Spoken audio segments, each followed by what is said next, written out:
잠언서 30장 7절부터 9절까지의 말씀으로 평생의 두 가지 기도 제목, 평생의 두 가지 기도 제목, 이 제목으로 함께 은혜를 나누겠습니다. 1차 세계대전이 끝난 12월 어느 날 몹시 초췌한 한 여인이 어느 식료품 가게에 들어왔습니다. 그리고 주인에게 말하기를 우리 아이들을 위해 성탄절날 먹을 음식을 준비하려고 하는데 식료품을 좀 달라고 이야기했습니다. 주인은 무엇을 얼마나 살 거냐고 물었습니다. 그 부인은 고개를 푹 숙이고 우물쭈물하면서 기어 들어가는 소리로 이렇게 말합니다. 사실은 제 남편이 이번 전쟁에서 전사했습니다. 그래서 지금 저에게 가진 것이 아무것도 없습니다. 대신 저는 그리스도인입니다. 제가 사장님과 이 가게를 위해서 기도를 해드리겠습니다. 그러니 식료품을 조금만 주십시오 라고 이야기합니다. 이 말을 들은 주인은 어이가 없습니다. 그는 크리스찬도 아니었고 그다지 마음도 좋은 사람도 아니었습니다. 그런데 그녀를 보면서 그 주인이 반은 농담식으로 그렇게 말했습니다. 아, 그래요? 그럼 아주머니가 기도한 것을 한번 종이에 적어보시죠. 내가 그 무게를 저울에 달아서 그 무게만큼 드리겠습니다. 당신이 기도를 얼마나 하는지 몰라도 그 기도를 종이에 적어라. 그 기도 무게만큼 내가 식료품을 주겠다. 이야기합니다. 부인은 주머니에서 낡은 종이 한 장을 꺼내서 그 주인에게 건네 주었습니다. 그렇게 말합니다. 이건 오늘 새벽에 제가 기도한 것을 쓴 겁니다. 가게 주인은 그 종이를 받아서 저울에 놓고 장난삼아 기도 쪽지 반대편에 식료품을 올려놓았습니다. 그런데 어찌된 일인지 여러분, 종이 한 장, 이거 좀 두꺼운 종인데 이거 하나 올려놓고 옆에 뭐 하나 올렸다고 생각해보세요. 저울이 어떻게 되겠습니까? 그런데 저울에다가 식료품을 올렸는데 저울이 꿈쩍도 안 하는 거예요. 움직이질 않는 겁니다. 주인이 당황해가지고 좀 더 무거운 식료품을 또 올렸습니다. 그런데도 저울이 꿈쩍을 하지 않는 거예요. 화가 나기도 하고 당황한 이 주인이 몇 번을 더 저울에다가 물건을 올리다가 봉지를 하나 주면서 이 여인에게 말했습니다. 이제 더 이상 올려놓을 자리도 없으니 여기 이 봉지에 필요한 만큼 당신이 직접 담아가세요. 부인은 떨리는 손으로 주인이 건네준 봉지에 필요한 물건들을 담았습니다. 그리고는 눈에 눈물이 그렁그렁한 채 감사하다는 말을 남기고 가게를 나섰습니다. 주인은 부인이 나가자마자 얼른 저울을 살펴봤습니다. 고장이었습니다. 조금 전까지 멀쩡했던 저울이 부인이 한 그 기도 종이를 올려놓는 바로 그 시간에 고장이 나 있었던 것입니다.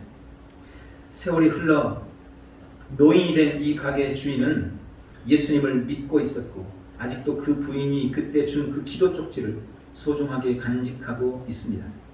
그 종이에는 이렇게 적혀 있었습니다. 주님, 오늘 저희에게 일용할 양식을 주옵소서. 그리스도인들을 지칭하는 말들이 참 많이 있습니다. 그 중에 하나가 그리스도인들은 기도하는 사람들이라는 것입니다. 그리스도인이라면 누구나 기도의 중요성, 기도의 소중함을 잘 알고 기도하는 삶을 살아갈 것입니다. 성도에게 기도란 하나님과의 대화요, 하나님과의 교제는 하늘 문을 열고 하늘 보좌를 흔들고 우리 인생을 변화시키는 능력이기 때문입니다. 잠언서 30장은 솔로몬 당시 유명한 시인이었던 아굴이라는 사람이 기록한 하나님의 말씀입니다. 오늘 본문은 우리가 일평생 살아가면서 하나님께 기도해야 할 기도의 제목이 무엇인지를 말씀해 주십니다. 신앙생활을 하다 보면 우리가 매일매일 기도해야 될 기도의 제목이 있고 그렇잖아요. 또 평생을 두고 기도해야 할 기도의 제목도 있습니다. 본문은 우리가 일평생 사는 동안 기도해야 할 것이 무엇인지, 우리가 무엇을 기도해야 할 것인지를 보여주는 것입니다. 오늘 귀한 시간을 통해서 우리가 기도해야 할 평생의 기도의 제목을 발견하고 그 은혜를 누리는 복되고 귀한 시간 되시기를 바랍니다. 오늘 본문의 이 기도의 내용은 두 가지 기도의 제목을 우리에게 말씀해 주십니다. 첫 번째는 헛되는 것과 거짓말을 나에게서 멀리해 주옵소서라고 오늘 저자가 기도하고 있습니다. 일평생 기도의 제목치고는 좀 실망스러운 것 같죠. 헛된 것과 거짓말을 나에게서 멀리해 주옵소서. 일평생 이것을 기도한다는 게 뭐 거창한 기도 제목도 아닌 것 같고 그렇다고 특별히 영적인 것처럼 보이지도 않습니다.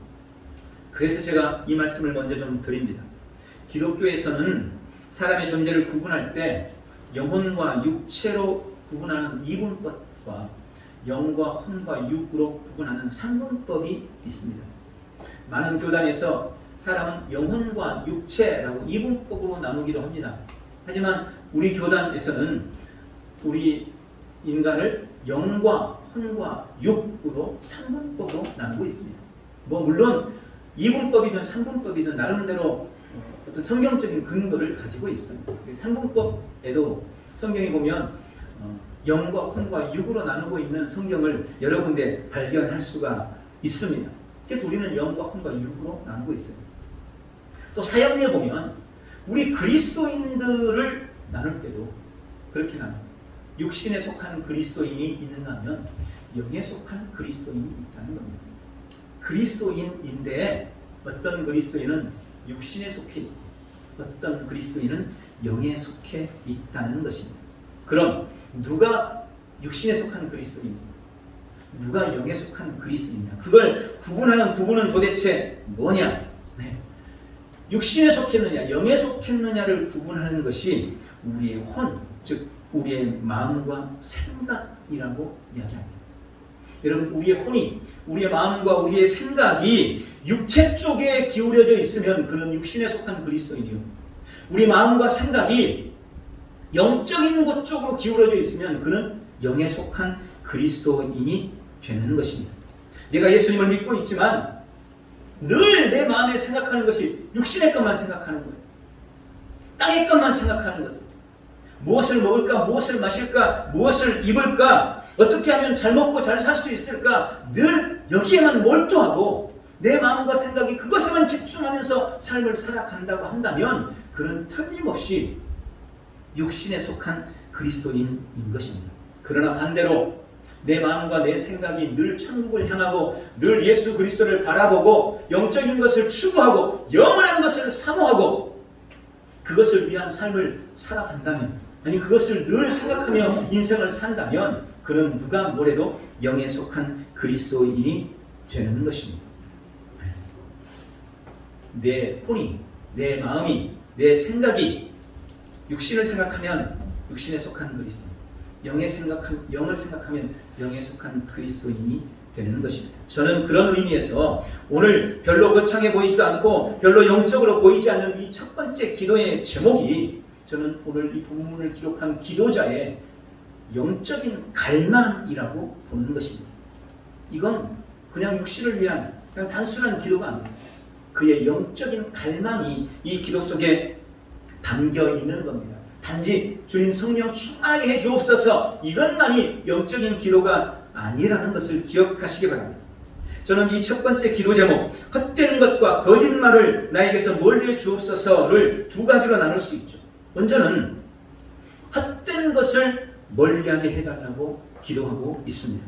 여러분, 이 땅에서의 삶, 오늘 이 생의 삶은 영원한 삶을 위한 준비 과정에 불과합니다. 이 땅에서의 짧은 삶이 영원한 삶을 결정하는 것입니다. 그리고 이 땅의 삶이 우리가 아는 것처럼 그렇게 길지가 않습니다. 짧은 인생이에요. 그런데 그 짧은 인생을 살면서 헛된 것, 가치 없는 것에 투자하면서 살아갈 수 없다는 겁니다. 그것에 투자할 시간이 없는 거예요. 그래서 우리는 가치 있는 것이 뭔지, 가치 없는 것이 뭔지, 귀한 것이 뭔지, 헛된 것이 뭔지를 바르게 분별하는 지혜를 가져야 하는 것입니다.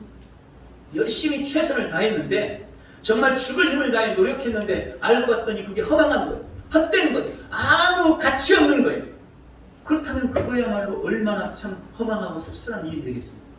우리 인생은 그래서는 안 된다는 것입니다. 육체와 영혼, 이생과 내생, 잠시의 삶과 영원한 삶, 땅의 것과 위의 것, 썩어질 것과 영원하고 영구한 것. 여러분, 성경에는 이러한 대조들이 많이 기록되어 있어요. 이런 대조들은 우리가 어떤 것을 추구하며 무엇을 위해 살아가야 할지를 분명하게 보여주는 것입니다.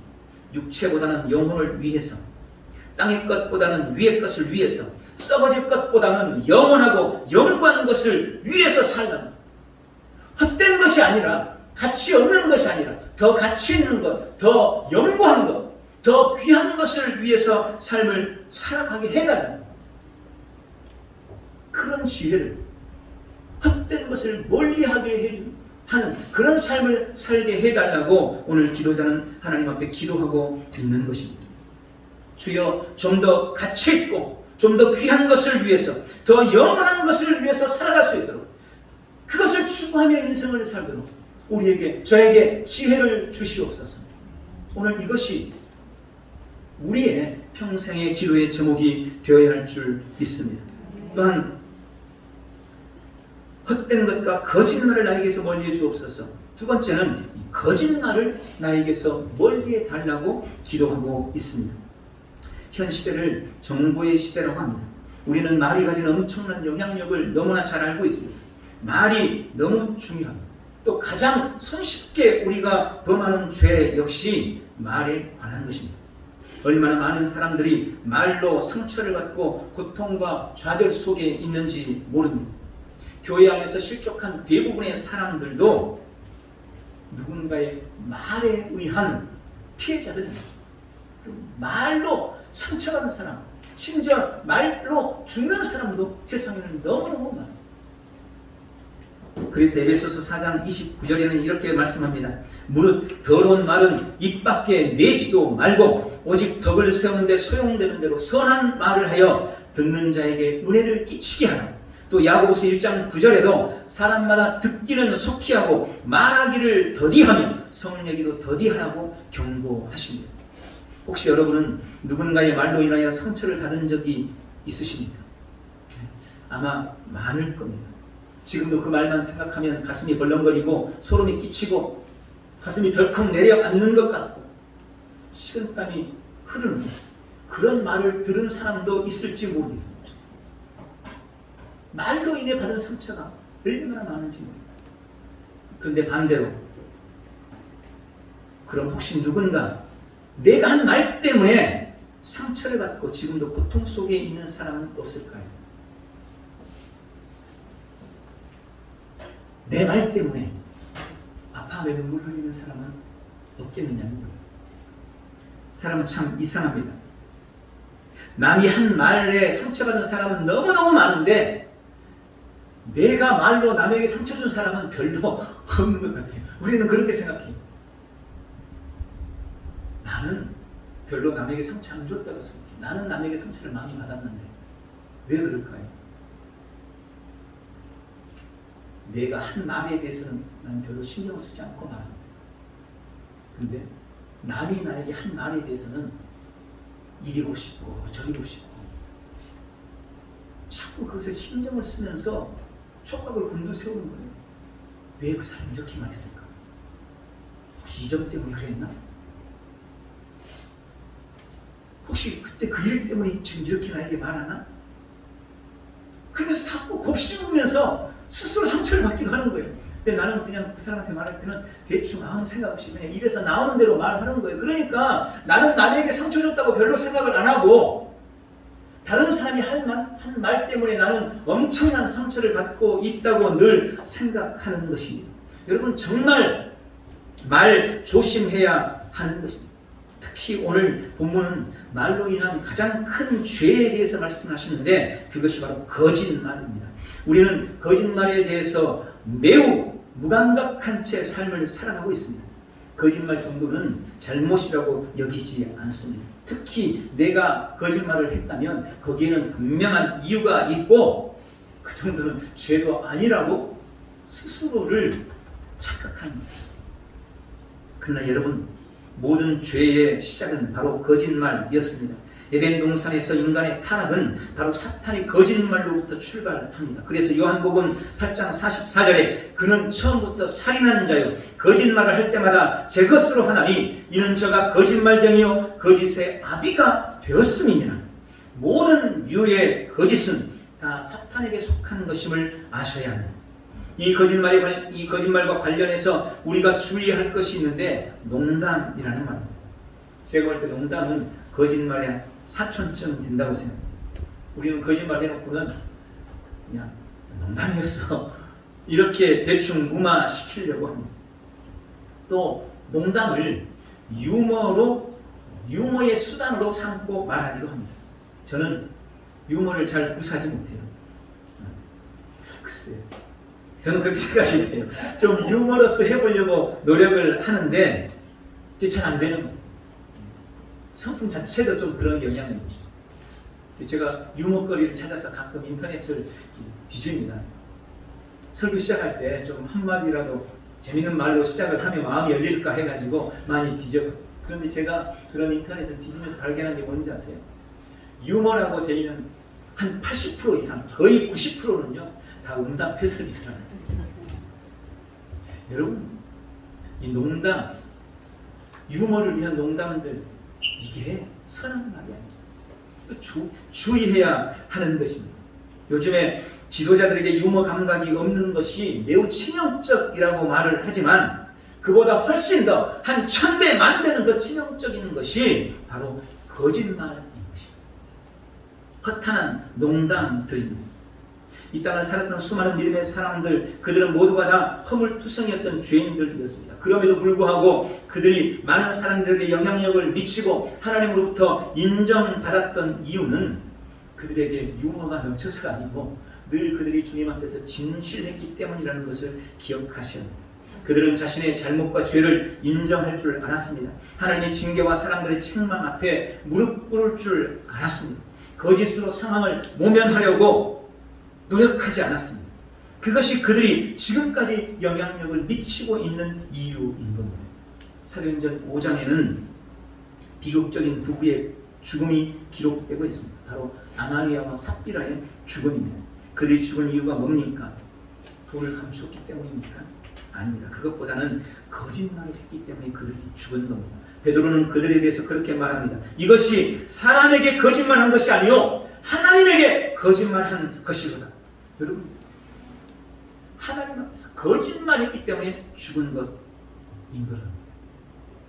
누구나 실수할 수 있습니다. 잘못을 저지를 수 있습니다. 그런데 하나님 앞에서 실수하는 것은 용서받을 수 있지만 진실치 못하는 것, 하나님 앞에서 거짓말하는 것, 하나님을 속이는 것은 절대 용서받을 수 없다는 것을 기억하시기 바랍니다. 오늘 기도자는 그의 평생의 가장 중요한 기도의 제목에 바로 이 거짓말을 멀리하게 해달라고 그렇게 하나님 앞에 기도하고 있는 것입니다. 주여, 우리 입에서 모든 거짓말을 제하시고 늘 진실하게 해 주옵소서. 헛된 말과 거짓말을 멀리하고 마음과 입의 말을 지켜달라고, 늘 진실함으로 인도해달라고 하나님 앞에 간구하고 기도하는 복된 성도들이 되시기를 축원합니다. 두 번째, 오늘 본문의 저자가, 이 기도자가 하나님 앞에 기도한 평생의 기도의 제목은 나로 가난하게도 마옵시고 부하게도 마시옵소서였습니다. 오늘 8절이 그는 그렇게 기도합니다. 나로 가난하게도 마옵시고 부하게도 마옵시고 오직 필요한 양식으로 내게 먹이시옵소서. 그리고 그렇게 기도하는 이유를 9절에 계속해서 혹 내가 배불러서 하나님을 모른다, 여호와가 누구냐 할까 하오며 혹 내가 가난하여 도적질하고 내 하나님을 욕되게 할까 두려워함입니다. 여러분, 물질이 중요하긴 중요한 것 같습니다. 일평생에 가장 중요한 기도 제목에 물질의 문제가 들어있는 겁니다.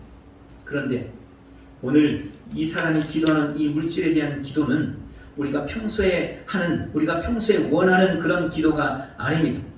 저도 그냥 이 말씀을 봤을 때는 이 기도 자체가 별 매력이 없고 별로 믿음이 없는 사람의 기도처럼 생각했습니다.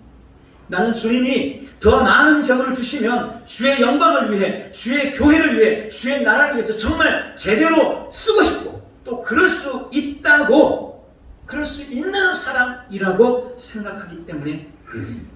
아마 저와 비슷한 생각을 가진 사람이 많이 계실 것입니다. 그러나 저는 이 믿음이 없어 보이는 이 물질에 대한 오늘 이 기도에 우리가 생각하는 그 이상의 훨씬 깊은 의미가 담겨 있다는 것을 깨달았습니다. 그것을 세 가지로 저는 묵상했습니다. 첫 번째, 오늘 이 물질에 대한 기도는 인간의 연약함에 대한 경고인 것입니다. 지금 기도자는 사람이 얼마나 물질이나 양식 앞에, 현실과 상황 앞에 얼마나 연약한 존재인가를 우리에게 말해주고 있습니다. 우리 속담에도 3일 굶어서 남의 집 담을 넘지 않는 사람은 없다는 말이 있습니다. 누가복음 18장 25절에 부자가 천국에 들어가기가 낙타가 바늘길이 들어가는 것보다 더 어렵다고 말씀합니다.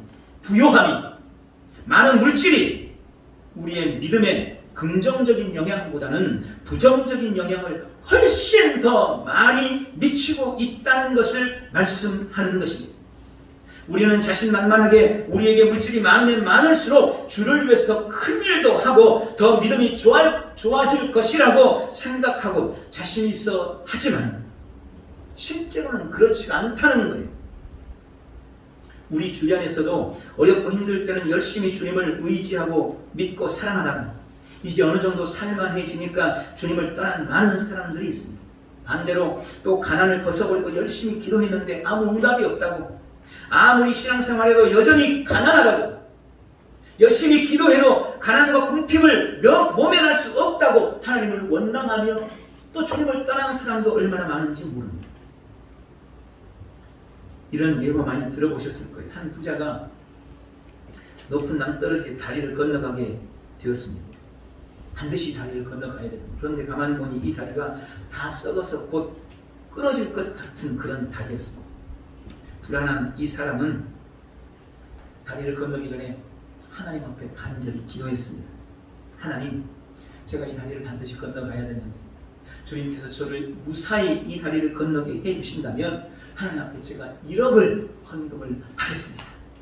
그렇게 하나님 앞에 간절히 기도를 하고 조심조심 한 걸음 한 걸음 건너갑니다. 기도 덕분인지 다리가 잘 버텨줬고 절반 정도를 건너왔습니다. 그런데 절반을 건너와서 가만히 생각해보니 이 1억이 너무 많다는 생각이 든 거예요. 그래서 절반쯤 와가지고 다시 서가지고 하나님 앞에 기도를 다시 했습니다. 하나님, 아까 제가 이런 말씀 드렸는데 거기서 절반만, 제가 5천만 원만 하나님 앞에 헌금하겠습니다. 그러니까 끝까지 좀 안전하게 갈 수 있게 도와주세요. 그렇게 기도를 하고 다시 조심조심 건너갑니다. 또 한참을 걸어서 이제 끝이 얼마 남지 않았습니다. 다리 끝이 가까워지니 이 사람에게 또 욕심이 생깁니다. 아까 하나님 앞에 드릴 5천만 원이 또 아깝게 생각되는 겁니다. 아니, 하나님 별로 한 것도 없는 것 같은데 5천만 원이나 헌금을 해야 되나? 이러면서 하나님 앞에 또 그렇게 합니다. 하나님, 5천만 원도 너무 많은 것 같은데 한 1,000만 원만 받으시죠. 그렇게 기도를 하고 있는데 그때 마침 바람이 휙 불면서 다리가 철렁한 거예요. 그러자 이 사람이 놀라서 하나님께 소리를 지었습니다. 아니, 하나님, 2천만 원이요, 2천만 원. 여러분, 우리가 얼마나 물질 앞에 약하고 비굴한가를 보여주는 것입니다. 자신하지 마십시오. 물질 앞에 나도 약한 존재라는 것을 인정해야 합니다. 그리고 우리 자신들을 돌아봐야 합니다. 그것이 지혜인 것입니다. 주를 위해 큰 일을 할 테니 더 많이 달라는 것, 바로 그 기도의 밑바닥에 깔린 물질에 대한 욕심과 욕망을 발견하고 물질로 인해 믿음이 흔들리지 않기를 바랍니다. 없으면 금방 위축하고 비굴해지고 또 조금만 가지면 금세 교만해지고 우쭐거리는 우리의 연약함, 오늘 기도자는 그러한 인생의 연약함을 바로 이 기도를 통해서 경고하고 있는 것입니다. 두 번째, 오늘 이 물질에 대한 기도는 자족하는 마음의 중요함을 말씀해 주고 있습니다. 물질의 부요함이나 풍요로움보다 자족하는 마음이 더 중요하다는 것을 오늘 이 기도자의 기도를 통해 우리가 발견해야 합니다. 행복은 자족함으로부터 오는 것입니다. 결코 소유의 넉넉함에 있지 않다고 우리 주님이 말씀하십니다. 여러분 지금 여러분의 삶에 대해 감사하고 있습니까? 만약 지금 감사하지 못한다면 지금보다 갑절의 재산이 생겨도 절대 감사할 수 없을 것입니다. 지금 주어진 환경에서 우리가 행복을 누리지 못한다면 지금보다 상황이 훨씬 더 좋아져도 절대 행복하지 못하는 겁니다. 여러분 이건 당연한 이치입니다. 지금 손에 쥔 1,000원에 감사하지 못하는 사람은 손에 10,000원이 쥐어져도 감사할 수 없어요. 손에 100만 원이 쥐어져도 감사하지 않는 것입니다. 물질의 주인은 오직 하나님이십니다. 다 하나님이 주셨습니다. 크든 작든 많든 적든 다 하나님께로부터 오는 것입니다. 그런데 지금 내가 손에 쥐고 있는 하나님이 주신 이 돈이 작다고 감사하지 못하는 사람이 좀 더 큰 것을 준다고 하나님 앞에 감사할 수 있겠냐는 거예요. 물론 마음 같아서야 더 많이 주시니까 당연히 감사하리라고 생각을 하지만 실제로는 그렇지 않다는 것입니다.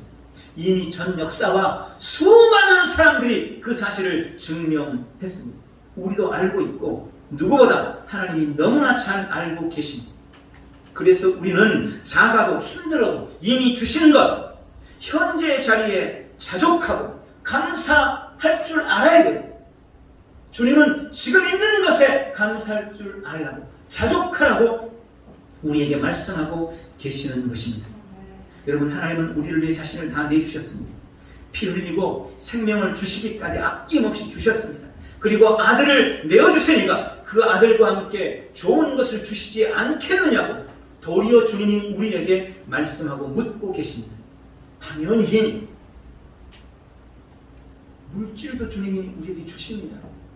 넉넉히 주시는 분이십니다. 그러니 물질이 필요할 때 하나님께 기도해야 합니다. 그러나 자족하는 마음이 우선이라는 것입니다. 이미 주신 것, 이미 있는 것, 현재 누리는 주님께 받은 것에 대한 감사가 먼저라는 거예요. 그것이 안 되면 하나님이 주셔도 감사할 수 없기 때문에 주님이 우리에게 주실 수 없는 것입니다. 지금 가난하다고 좀이 더 좀 없다고 많이 주지 않는다고 투정 부리지 말고 물질이 많으나 적으나 이것 때문에 물질이 많냐 적냐 이것 때문에 믿음이 흔들리지 말고 천국 주신 것, 영생 주신 것, 이미 주신 놀라운 은혜 그것에 대해서 깊이 감사하면서 자족하리라 결단하는 복된 성도들이 되시기를 예수님의 이름으로 축원합니다. 그리고 마지막으로 오늘 이 물질에 대한 기도는 물질보다 하나님의 영광을 위해 살겠다는 기도자의 의지를 보여주는 것입니다. 우리가 오늘 이 부분에서 주목해야 될 것은 적당한 물질 그 자체가 아닙니다. 우리가 주목해야 될 것은 기도자의 하나님을 향한 마음입니다. 하나님의 영광을 위해서라면 가난도 부요도 감내하고 참겠다는 하나님을 향한 사랑에 우리는 주목해야 하는 것입니다.